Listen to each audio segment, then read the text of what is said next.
நம்ம இன்னைக்கு இந்த வீடியோவில் எந்த விஷயத்தை பற்றி பேச போகிறோம், யாரை பற்றி பேச போகிறோம் அப்படின்னு சொல்லி கேட்டோம் அப்படின்னா 2019 தமிழ்நாட்டிலே ரொம்ப பெரிய அளவில் உங்களுக்கு பொள்ளாச்சி பாலியல் சம்பவம் இருக்கு இல்லையா. ஸோ அதில் வந்துட்டு குற்றவாளி அப்படின்னு சொல்லிட்டு அந்த சம்பவத்தில் ஈடுபட்ட 9 பேருமே நிரூபிக்கப்பட்டிருக்காங்க அப்படின்னே சொல்லலாம். ஸோ நிரூபிக்கப்பட்டதோட மட்டும் இல்லாமல் வந்துட்டு பார்த்தோம் அப்படின்னா சிபிஐ தரப்பினுடைய வாதம் அப்படின்றதையும் ஏற்றுக்கிட்டு அந்த வழக்கை விசாரித்த நந்தினி அப்படின்னு சொல்லக்கூடிய நீதிபதி வந்துட்டு பார்த்தோம் அப்படின்னா 9 பேருக்குமே சாகும் வரைக்கும் மரண தண்டனை அப்படின்றத விதிச்சிருக்காங்க அப்படின்னு தான் சொல்லணும். ஸோ இதனால வந்துட்டு பார்த்தோம் அப்படின்னா அந்த நீதிபதியா இருந்தாலும் சரி, இல்லை நீதி இருக்கு இல்லையா, நீதி வின் பண்ணிருக்கு அப்படின்னு சொல்லிட்டு அந்த சம்பவத்துல பாதிக்கப்பட்ட பெண்களுக்காக போராடின பேசின எல்லாருமே மகிழ்ச்சி அடைஞ்சிருக்காங்க அப்படின்னு சொல்லலாம். ஸோ என்னதான் நடந்துச்சு பொள்ளாச்சியில, அதை தாண்டி இந்த 9 பேருடைய பின்னணி அப்படின்றது என்ன, அவங்களுக்கு விதிக்கப்பட்டிருக்கக்கூடிய தண்டனையுடைய பின்னணி என்ன அப்படின்னு சொல்லி தான் இந்த வீடியோவில் பேச போகிறோம்.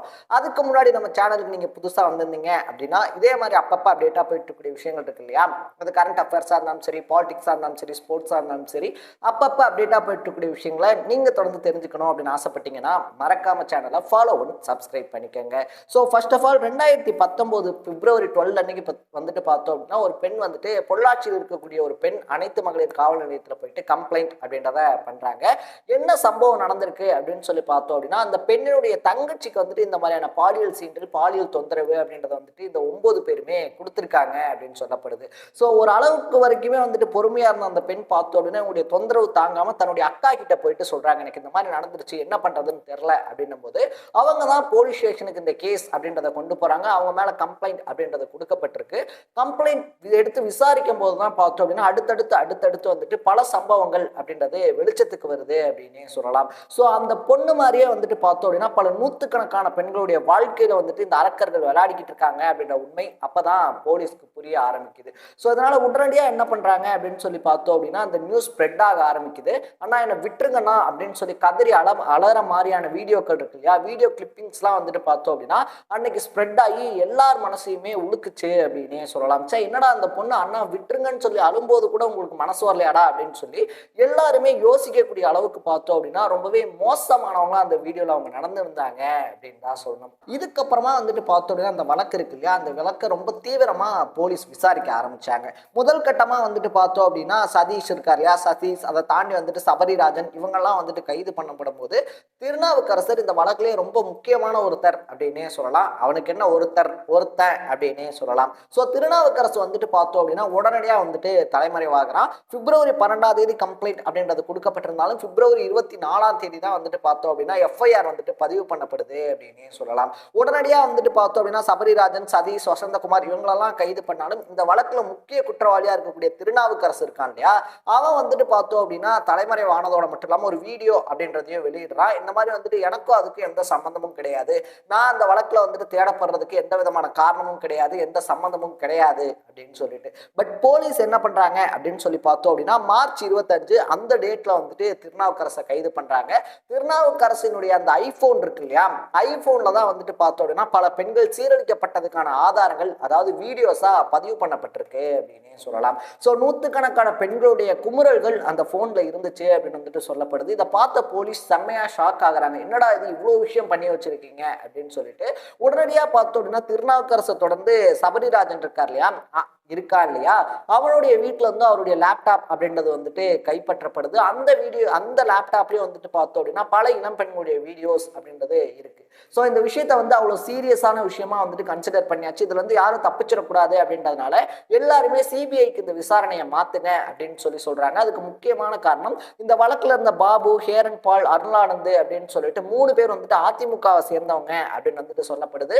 அது மட்டும் இல்லாம வந்துட்டு பார்த்தோம் அப்படின்னா அதிமுகவினுடைய முன்னாள் எம்எல்ஏ, இன்னாலும் அவர் எம்எல்ஏ தான், அவருடைய மகனும் இந்த வழக்குல வந்துட்டு ஈடுபட்டிருக்காரு, இந்த வழக்குல வந்துட்டு அவருக்கும் தொடர்பு இருக்கு அப்படின்னு சொன்னதுனால இந்த வழக்கை சிபிஐக்கு மாத்தணும் அப்படின்னு சொல்லி தொடர்ந்து பார்த்தோம் அப்படின்னா எல்லாருமே வலியுறுத்தினாங்க அப்படின்னே சொல்லலாம். இதனால சிபிஐக்கு இந்த வழக்கு அப்படின்றது வந்துட்டு மாத்தப்படுது. சிபிஐ தான் கடந்த 5 வருஷமா இந்த வழக்கு அப்படின்றத விசாரிச்சுக்கிட்டு இருந்தாங்க. நடுவுல இந்த வழக்கு இருக்கு இல்லையா, இந்த வழக்குல நீதிபதியா இருந்த நந்தினி தேவியை வந்துட்டு பார்த்தோம் அப்படின்னா வேற ஒரு நீதிமன்றத்துக்கு மாற்றுவதற்கான முயற்சிகள் அப்படின்றதும் நடந்துச்சு. பட் உச்ச நீதிமன்றத்தினுடைய தலையீட்டுனால பார்த்தோம் அப்படின்னா அந்த முயற்சி நிறுத்தப்பட்டுச்சு அப்படின்னு சொல்லலாம். ஒரு வழியா 4-5 வருஷங்களை கடந்து வந்துட்டு 9 பேரும் குற்றவாளிகள் தான் அப்படின்னு சொல்லி இன்னைக்கு காலையில 10 மணிக்கு அனௌன்ஸ் பண்ணப்பட்டுச்சு. என்ன மாதிரியான தண்டனைகள் தரப்போறாங்க அப்படின்ற எக்ஸ்பெக்டேஷன் இருந்தப்ப அரசு தரப்புல இருந்து சாகும் வரைக்கும் வந்துட்டு ஆயுள் தண்டனை அப்படின்றத தரணும் அப்படின்னு சொல்லிட்டு கேட்டிருந்தாங்க அப்படின்னே சொல்லலாம். ஏன்னா 48 சாட்சிகள் அப்படின்றது விசாரிக்கப்பட்டு 48ல ஒண்ணு கூட பிறல் சாட்சியா எல்லாமே தைரியமா கோர்ட்டுக்கே வந்து பார்த்தோம் அப்படின்னா சாட்சி சொல்லியிருந்தாங்க அப்படின்னு தான் சொல்லணும். ஸோ இதனுடைய விளைவா வந்துட்டு பார்த்தோம் அப்படின்னா 8 பேர் அதுல வந்துட்டு ரொம்ப அதிக அளவுல பாதிக்கப்பட்டிருக்காங்க அப்படின்றதுனால அவங்ககிட்ட தனி அறையில விசாரணைகள் அப்படின்றது நடத்தப்பட்டிருக்கு. அது மட்டும் இல்லாம அவங்க யூஸ் பண்ண குற்றவாளிகள் யூஸ் பண்ண மின்னணு பொருட்கள் இருக்கு இல்லையா, லேப்டாப், அது மட்டும் இல்லாம அவங்க வச்சிருக்கக்கூடிய ஆண்ட்ராய்டு மொபைல்ஸ், ஐபேட்ஸ்ன்னு சொல்லிட்டு அதுல இருக்கக்கூடிய வீடியோஸ் அப்படின்றதையும் சாட்சியங்களா எடுத்து பார்த்தோம் அப்படின்னா 9 பேரும் குற்றவாளிகள் அப்படின்னு சொல்லி அனௌன்ஸ் பண்ணப்பட்டிருக்காங்க.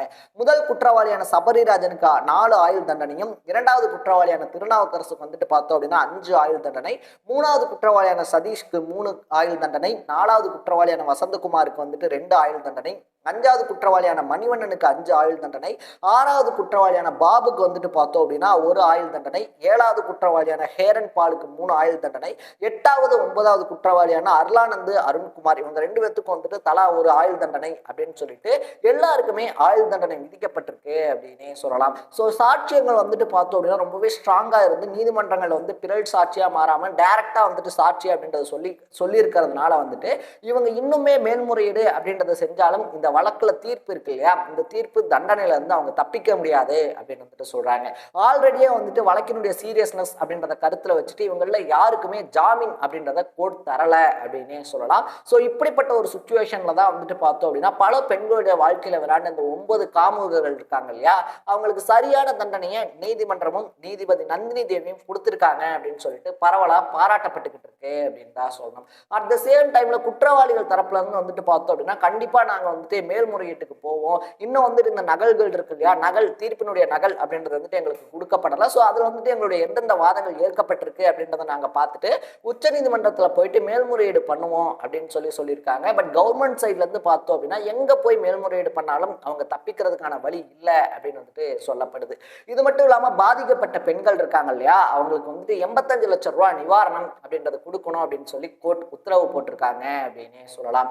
அட்லீஸ்ட் இனிமேலாச்சும் பார்த்தோம் அப்படின்னா பெண்கள் ஒரு சிலர்கிட்ட பழகும் போது இல்லை பேசும்போது அவங்கள சுத்தி என்ன நடக்குது, அவங்க என்ன கண்ணோட்டத்துல பேசுறாங்க, என்ன ஒரு எய்ம்ல பேசுறாங்க அப்படின்றத கொஞ்சமாச்சும் யோசிச்சு அவங்க அடுத்த கட்ட நடவடிக்கை அப்படின்றத எடுத்தாங்க அப்படின்னா இந்த மாதிரி சம்பவங்கள்ல மாட்டிக்காம தப்பிக்கலாம் அப்படின்னு சொல்லிட்டு போலீஸ் சைட்ல இருந்து அறிவுறுத்தப்பட்டிருக்கு அப்படின்னு சொல்லலாம். ஸோ நீங்க இந்த விஷயத்தை பத்தி என்ன நினைக்கிறீங்க அப்படின்றத கமெண்ட்ல போட்டு இதே மாதிரி அப்பப்ப அப்டேட்டா போயிட்டு இருக்கக்கூடிய விஷயங்கள் இருக்கு இல்லையா, அது கரண்ட் அஃபேர்ஸா இருந்தாலும் சரி, பாலிடிக்ஸா இருந்தாலும் சரி, ஸ்போர்ட்ஸா இருந்தாலும் சரி, அப்பப்ப அப்டேட்டா போயிட்டு இருக்கக்கூடிய விஷயங்களை நீங்க தொடர்ந்து தெரிஞ்சுக்கணும் அப்படின்னு ஆசைப்பட்டீங்கன்னா மறக்காம சேனலை ஃபாலோ பண்ணி சப்ஸ்கிரைப் பண்ணிக்கோங்க. நாளைக்கு இதே மாதிரி இன்னொரு இன்ட்ரெஸ்டிங்கான வீடியோட சந்திக்கலாம். Tata, bye by.